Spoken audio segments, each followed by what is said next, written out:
Wilujeng enjing siswa-siswi kanya ibu. Dinten ayeuna urang baris mendarkeun materi sajak.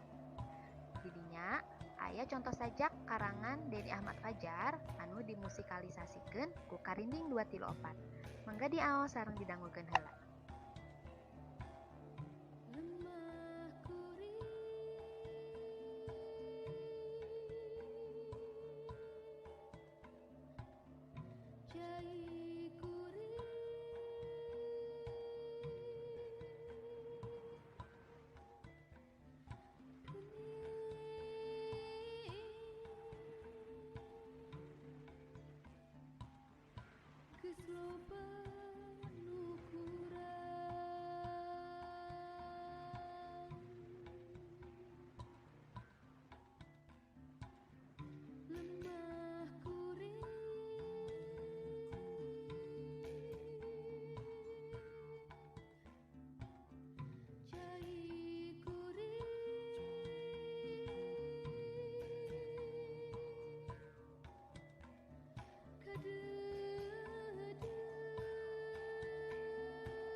Di sastra Sunda, sajak teh kaasup kana puisi anyar.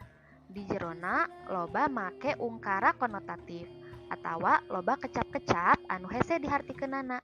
Tapi pasti aya amanat nu hayang ditepikeun ku pangarang kanu macana. Aya anu disebut adegan lahir jeung adegan batin.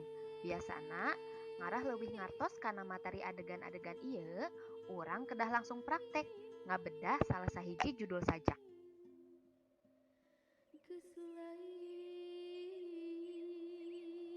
Wanda sajak aya 2, nyaeta sajak epik jeung sajak lirik.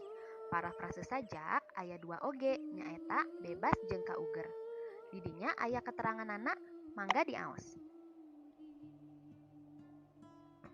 Pami aya nu teu ngartos, mangga taroskeun ka guru masing-masing. Hatur nuhun.